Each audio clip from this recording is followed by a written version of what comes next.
I know I usually come in and do my week 4, week 5 updates. And clearly I didn't do a week 4 update last time. But I'm here to say I'm done doing these weekly updates because honestly, intermittent fasting has become a lifestyle for me. I've already have a new plan for how I'm going to implement my new lifestyle and new exercise habits. And I guess that's what I'll be sharing with you all. But I can tell you what's happened in the past 2 weeks. Not much. I still look fit. I still can see that some of the inches are coming off. I don't know how much I weigh right now. I don't really care. And I was very successful with my vegetarian and no carb week. Um, I did indulge a little because of I just wanted to pay, I'm 20 years old. I'm working 40 hours a week. I've been working for 10 days straight, about to be 12 days straight. And I just wanted to indulge. So I had some chocolate covered fruit. I didn't feel bad. I went out with my friend last night and I had the awesome roasted veggie sandwich. It was so good. And I had my tea, my mango green tea chai tea latte, mango green chai tea latte. Oh my god. And I actually had them put the non-dairy milk powder type of substitute and it tasted amazing. I was worried that it was going to be gross, but it's so good. So I'm this whole little vegetarian week experience has led me to a new eating lifestyle that I'm ready to try and share with you all. Um, as far as intermittent fasting goes, I'm still gonna be intermittent fasting, but because I want to exercise more and work out more often, I enjoy being active. I am going to allow myself longer eating windows on my workout days, and I'm going to have more workout days, so my eating windows will be longer. But I'm still going to try and vary them a little bit by a couple hours. And then on my non-workout day, which is Wednesday, I'll only be eating 4 to 5 hours. And then I give myself that one day of I can eat whatever I want, go out with my friends, which is still Saturdays. So I don't know if you want to know the exact times and all that, but I can put those down below. So on to my new challenge and lifestyle. Like I said, this vegetarian thing went pretty well. Even today, though, I still had sushi, but sushi is raw. And why do I say raw? Because I am going to embark on a 30-day raw veganism challenge. Never in a million years would I ever think that I would want to try being raw vegan. Ever. I used to say, what do those people eat? How do they survive? Do just like everybody else normally says. And I came across some raw food forum when I was looking for juicing recipes, actually. And this forum was for Alyssa Cohen's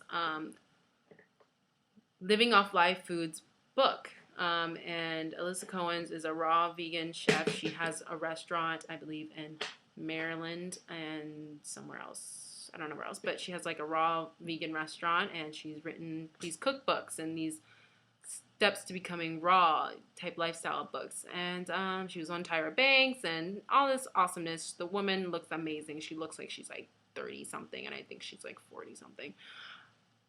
That's what got me. Mimi Kirk, 72-year-old raw vegan. Look her up. She looks 40, 45 at the most. Yeah, that's why I was like, okay, I gotta get on this. I gotta know what's this secret fountain of youth thing going on here. And so I went through the forum. I've read people's testimonials or seen the before and after pictures. I've seen the recipes and the way the food looks and the process behind it, the philosophy behind this type of lifestyle. And I'm like, you know what? Why not? Why not give it a shot? I don't really like to cook, first off. Like being in the hot kitchen, like all that, because my fire alarm goes off a lot. That's very frustrating. Very frustrating. You have to use a lot of appliances sometimes. A lot of pots and pans and spatulas and spoons and measuring cups. And then it's all like food processor, dehydrator, blender, maybe a spiral or what is that? A mandolin to cut cheeses and stuff. A grater. There we go. Oh my gosh. Like maybe a couple little things here and there. But a lot of the stuff is so like not simple, because I heard the recipes can be complicated, but you don't need all this stuff. I don't know. I just was like, I want to give it a shot. I want to give it a shot. And the food looks amazing. So I ordered her book and DVD combo set. I'm waiting for it to get here, but I'm very impatient. So I went to Barnes & Nobles and I picked up another vegan chef's, raw vegan chef's recipe book. And I loved the tone of the book. I loved the intro of Raw Veganism and all that from her. And her recipes look really, really yummy. So let me just show you a few of these pictures. Like, you cannot deny that this one doesn't look like normal food. It's supposed to be Brazil nut banana pancakes. Look how good that looks. And crepes and, you know, all this yummy stuff and chowders.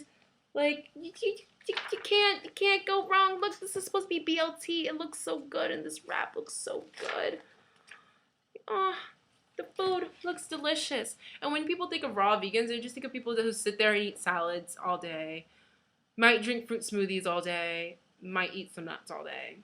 But I'm not, I mean, I'm not gonna lie. There will probably be days where I just do that. I just have a salad, or I just eat a bunch of fruit, or I have my green smoothie, because green smoothies are very key and a lifesaver for a lot of people. But you know, I might just be doing that and just having some nuts and stuff all day, or maybe some crackers when I get my dehydration on. So yeah, there are gonna be times where I am doing that, but I like variety. I like to cook, well, uncook now. I like to experiment. I like to try new things. This whole lifestyle journey has gotten me to realize I really do like to be in the kitchen. I really do like to try new spices. I really do like to try new ingredients that I've never tried before. And the whole, like, this is just, they look amazing, you know? And she has a pad thai. That is one of my favorite dishes ever, is pad thai. And if this can impress, I'm set. I will never go back. So, you know, there's a lot of things I want to try. And even raw vegan ice cream, you know, it's made from nuts. Like, you can't feel that bad when you know you're just eating a bunch of nuts or bananas for raw vegan ice cream. So it's just like you get all this same stuff that we're so used to, you know, thinking about eating, like pizzas, lasagnas, and burgers and all that. But it's just different. And I'm like, when I had my roasted veggie sandwich, I'm like, is this what it's going to be like when I go raw? You know, because it was so good. That sandwich was good. I didn't even care that it didn't have meat in it. So I really am excited to give this a shot. I am going to do the whole dehydration thing. I'm going to test out the stove method, because she does give some tips about the stove method, which is nice. But I do want to invest in a fairly cheap type of dehydrator that I can use every now and then, because a lot of people say, oh, you're not even going to be dehydrating after a while. But I mean, I like pizzas, and I like to have breads, and I like chips. You know, if I can get my sweet potato chips or my, you know, me, I like crunchies. So I don't know if, for a fact, if I'm going to give up dehydration, but I won't feel bad spending $100, $80 on a dehydrator. And if I don't use it, it's not the end of the world. And if I'm lucky, I can find one at Goodwill. You know, I don't know yet, but I really do want to invest in the Vitamixer, because a lot of people say you will use that for everything. It's like a food processor, blender, juicer, smoothie maker, peanut butter maker, all in one type of deal. And it is awesome, but I don't have $500 for one of those right now. So I'm going to try my best to save up to get one. And right now I do have the food processor and the juicer and a blender. And I figure I can at least get it to the food processor to get it chopped, and then put it into the blender to get it even more, you know, smooth. But it's a start, and it's something. You got to start somewhere. So that's what's going on. And I am excited to embark on this challenge. And I really am excited to try out these recipes and share them with you all. I will be doing, if I do week to week updates, it'll be for that reason, to show what I made for week one. I'll take pictures of what I make as much as I can, and to document, like, this is what the food looks like. This is what it tastes like. This is how long it took me to make it. Is it a lifestyle that's easy? You know, like, I really just want to test this out for 30 days and share it with you all. Because a lot of the raw vegan videos on here are like people who've been doing it for years, and they're like, you should do it because it's so easy. Well, it's easy to you because you've been doing it forever. I'm starting from square one, and we'll see how this works out. So I'm excited to share this new part of my life with you all, and I hope you all will watch and enjoy, because I'm super excited about this.